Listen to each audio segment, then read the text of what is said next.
that I'd like to present is Jason Silverstein. Jason Silverstein is a superhero, and he has a superpower that he's going to tell you a little bit about.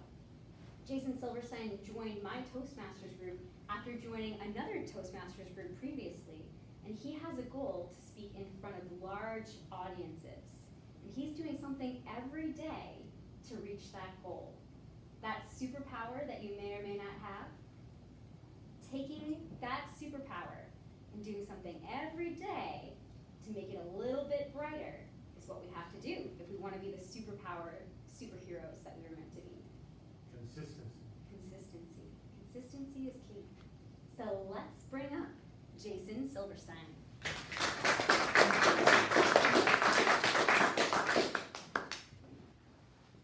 Good evening, everybody. They say my superpower is persistence.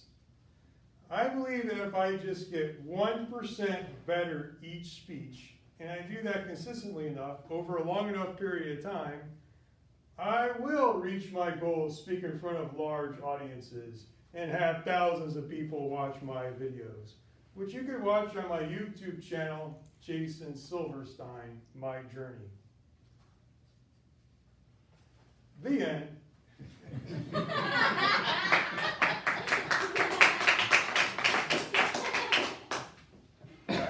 That could be the end, but you paid to hear me give a speech, so I'll give a speech to reiterate the point.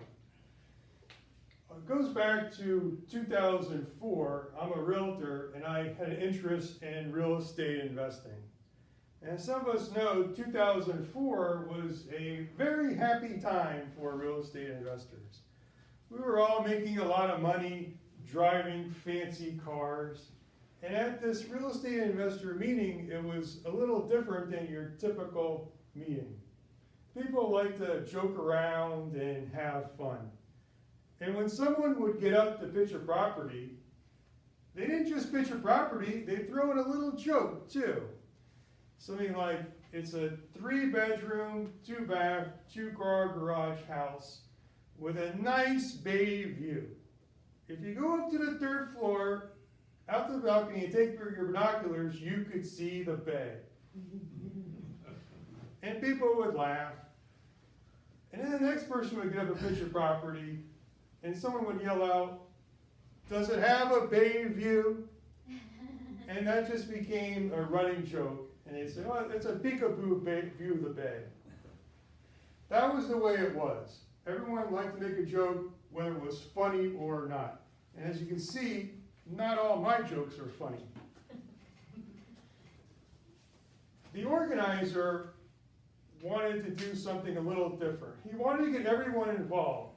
So he started something called book reports, which were just reports on self-development books. And I was reading a lot of those type books at that time. I volunteered because I thought it would be great exposure for me to stand up in front of this room with about 70 people. But you have to understand, I had no public speaking experience whatsoever at this point. The only thing I knew to do was just type out a report and stand there and read it just like this. But I knew if I just stood there and read this, it would be the most boring thing in the world. So what I did is I threw in a little things that I thought were funny. I would just be reading it along, saying something like this. You become like the people you hang around the most, so stop hanging around so much with the people in this room. And since the people in the room all could relate, they laughed at that.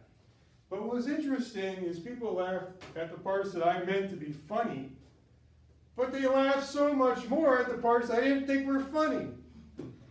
And what I discovered from that is people just kind of thought my delivery was funny. Now that's not neither bad nor good, whether people are laughing with me or at me. As long as they're laughing, I'm giving some value, some entertainment value.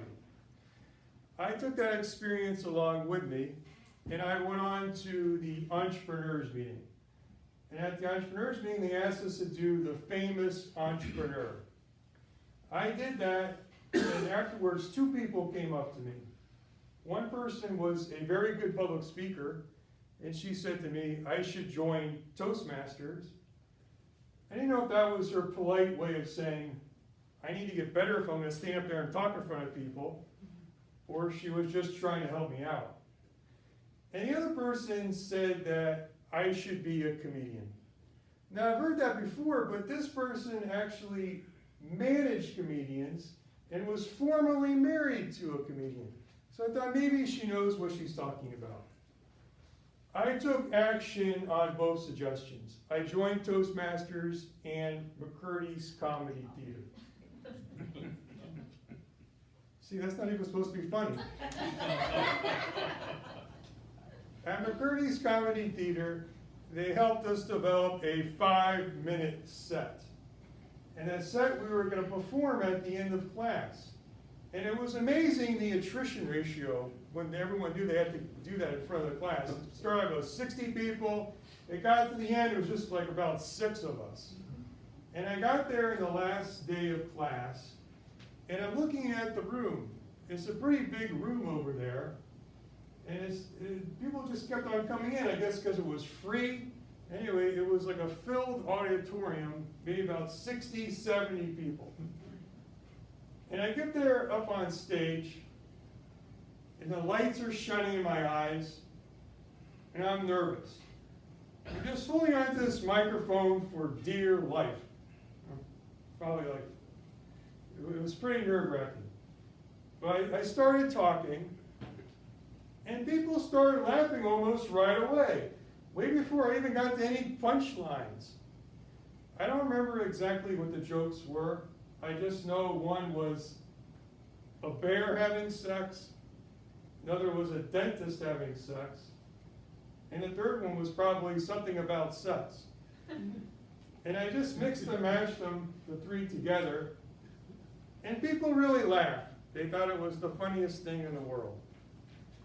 I went on and did open mic 2 more times, 2 or 3 more times, and the next time, at McCurdy's, they have a time limit. You can only go about 3 minutes, just in case you're really bad. So I had to go up to the timer and say, I need a little extra time, because my set went 5 minutes. And the timer said some words to me that really made a big impact. He said to me, Jason, we know you. You go as long as you want. Now that really made me feel good. This is not some rinky-dink comedy theater. This is McCurdy's Comedy Theater, where some big stars come, and some big stars were there that night. And they're going to let me go as long as I want? That really made me feel significant. From there, I just went on and did quite well. But it was just a 5-minute set. I knew I needed to add more material, come up with new material. I did. I wrote some jokes, and I went on to smaller venues to do that, and I practiced. And the jokes didn't really, they got some laughs, but not a lot. And one time I got up there and did totally new material, and I just completely bombed out. So badly that I heard the comedian after me say, oh no, I gotta go after that guy. Me, the guy who was at McCurdy's, they said they can go as long as they want. Now I'm that guy who's that bad. Well, I couldn't take it at the time. I just wound up quitting. I never went back. And with Toastmasters, I started off in Toastmasters, and of course it was challenging for me. I didn't do all that well. The only thing I just resorted back to my book report days of just making the speeches somewhat funny, so it would be a little entertaining. Until one day, the humorous speaking contest came into town.